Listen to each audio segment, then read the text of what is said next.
fantastic. That's some dress you got there. Thank you very much. You can borrow it anytime you want. Is that right? Yeah. I can only imagine how that would look on me. It would look like a handkerchief, probably.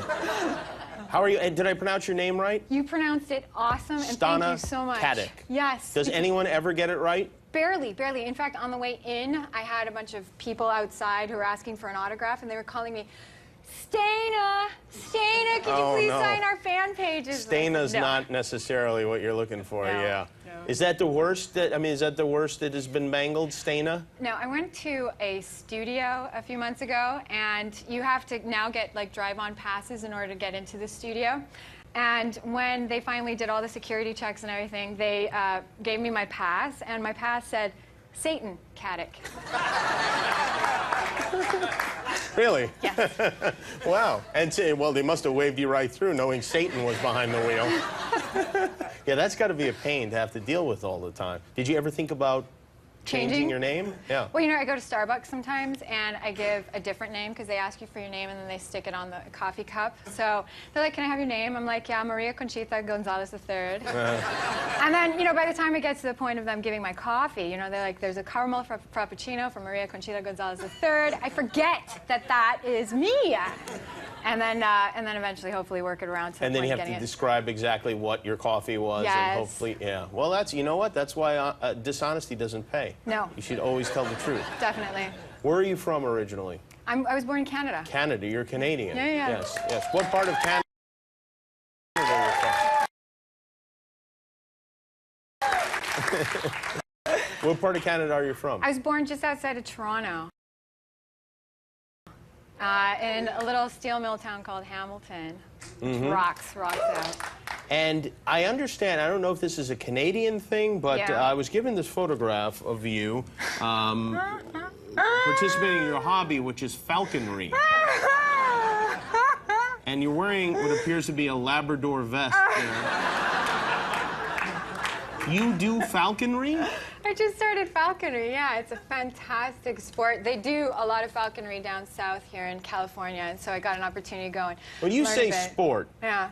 I don't know that sticking your arm out with a glove on it is a sport. How is that a sport? Well, it's a hunting sport, in a way. Oh, it is? Yeah, and so you're using the falcon as a method of hunting and killing animals. But you're not doing the hunting part, or you are doing the hunting part? Well, when you're practicing falconry, you are hunting, yeah. What But are you hunting? You're hunting other birds. Oh. Sometimes if you're using hawks, you hunt small ground animals. Really? Yeah. And so you will command them to go get me a parakeet, and then they'll They'll go and get a parakeet. and they'll bring back a parakeet and then devour it? Or a little rabbit, yeah. Is it a dangerous thing?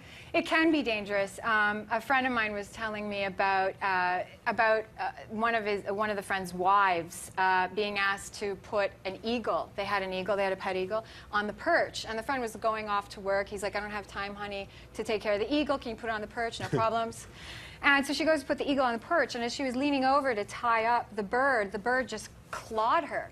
And like right through her jaw and right through the upper part of her teeth. It was gnarly. Oh. And luckily he forgot his wallet, so he came back an hour later and found his wife there. And they had to She was fix still her there up. with the bird on her? Yes. Wow. Honey, I'm home. Yeah. What's for dinner? Really? Yeah, it was kind of gnarly. And so then you heard the story and thought, yeah, this is for me. Well, yeah. Well, I also heard that you know how to use a knife in an expert way. Is that true? I had to learn how to knife and kill somebody for a film that I did, yes. Uh-huh. And so they taught me how to kill in this Navy SEAL killing technique. Well, show us how, because I have a knife here. Hopefully it's not that sharp, but it seems kind of sharp. All right, it is a little bit sharp, so be careful. So this is, you've seen these, they're knives. Okay, you gotta lay it down though. Okay. Yeah. Okay, got it. And then I need a victim, so I need you to come over here. Guillermo? No speak English. Guillermo doesn't speak English tonight. All right, so what should I do? So if we can just come out here. All right. Okay.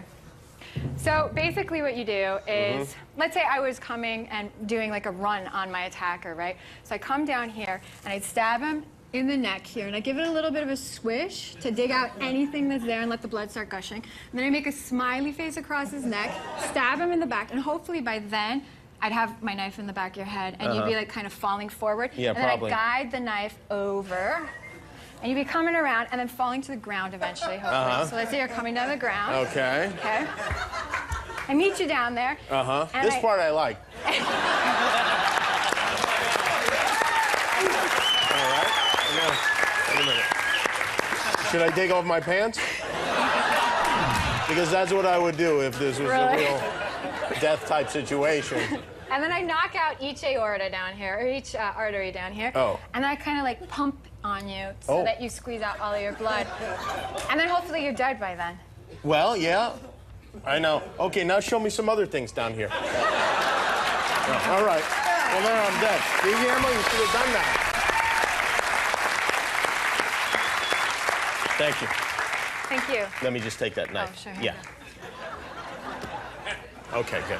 Well, congratulations on the show. It's a very good show, and Thank you. and it's doing pretty well, right? This is We've been rocking out. Rocking out. It's been awesome. there you go. Stana Katic, everybody. It's Stana. That's Stana. Castles Monday nights at 10 on ABC.